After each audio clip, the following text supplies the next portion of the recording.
सबसे पहले हम बात करेंगे गोल्ड की, क्योंकि गोल्ड की कीमतों में बहुत ज़्यादा उतार चढ़ाव का माहौल बना हुआ है। काफ़ी वोलेटाइल है मार्केट, एक दिन तेज़ी एक दिन मंदी, इस तरह की चाल मार्केट में दिख रही है। तो सवाल ये है कि क्या गोल्ड में यहाँ से तेज़ी बढ़ेगी या फिर मार्केट थोड़ा फिर नीचे आएगा, इसी पर हम बात करेंगे। तो सिमरन जी, स्वागत है आपका। और सबसे पहला सवाल आपसे मेरा यही होगा कि क्या आपको लगता है कि गोल्ड मार्केट में अभी उतार चढ़ाव का माहौल बना रहेगा, मार्केट वोलेटाइल ही रहेगा या कोई एक डायरेक्शन को पकड़ेगा? आई थिंक अगले 6 महीने के लिए तो थोड़ा अनसर्टेन रहने ही वाला है, जब तक हमारे वर्ल्ड में अनसर्टेनिटी हो, और जब तक आई थिंक ये सब वॉर जो रशिया यूक्रेन में चल रहा है, इसराइल पैलेस्टाइन में चल रहा है, जब तक उसका कोई सोल्यूशन ना निकले, तब तक गोल्ड थोड़ा ऊपर नीचे ही होने वाला है। अच्छा, तब तो आई ऊपर नीचे ही रहने वाला है। हाँ, ओके, पर ऊपर की तरफ चलेगा। अच्छा ठीक है। तो आप कह रही हैं कि तब तक मार्केट ऊपर ही रहेगा, इस पे आप नज़र रखें।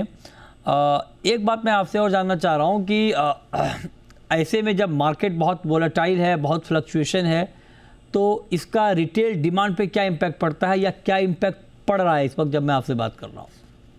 एक्चुअली हमें लगा कि रिटेल पे ये इम्पैक्ट पड़ेगा और सेल्स स्लो डाउन हो जाएंगे, पर एक्चुअली ऑपोजिट ही हो रहा है।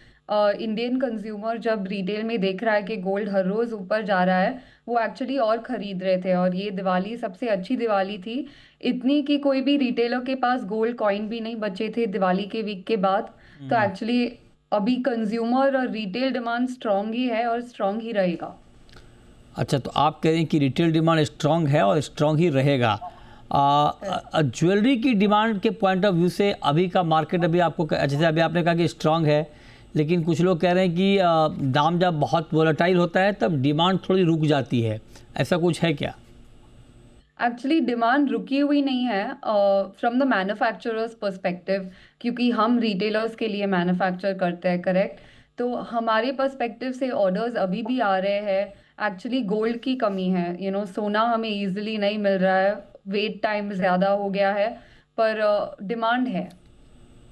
अच्छा, डिमांड है, ठीक है।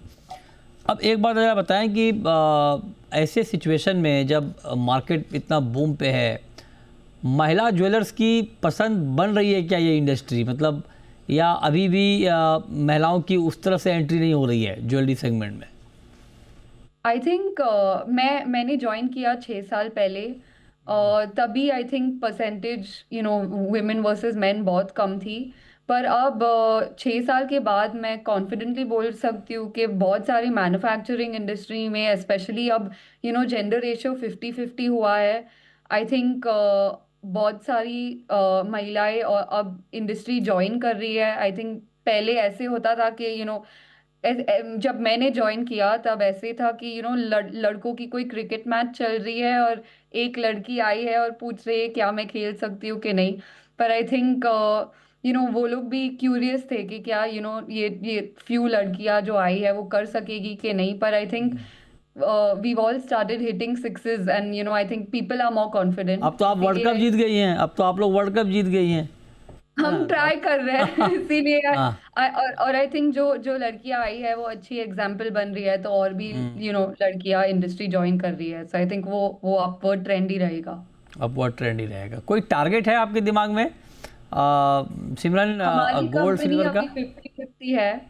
नहीं मेरा मैं होप है कि पूरी इंडस्ट्री में भी ये रेशियो आ जाए नहीं मैं अगले। गोल्ड ठीक है, लेकिन मैं गोल्ड सिल्वर प्राइस का टारगेट जानना चाह रहा हूँ। आपके पास कोई टारगेट है ईयर एंड तक का या 2-3 महीने के लिए नेक्स्ट? आई थिंक अगले 2-3 महीने में, आई मीन अगले, अब एक ही महीना बचा है, एक महीने में आई थिंक 42-4300 लेवल्स पे ही रहेगा। But in the next 6 months, I think until June July next month it will touch 4500। ठीक है, बहुत शुक्रिया आपका हमारे साथ जुड़ने के लिए और गोल्ड मार्केट पर डिटेल में बात करने के लिए।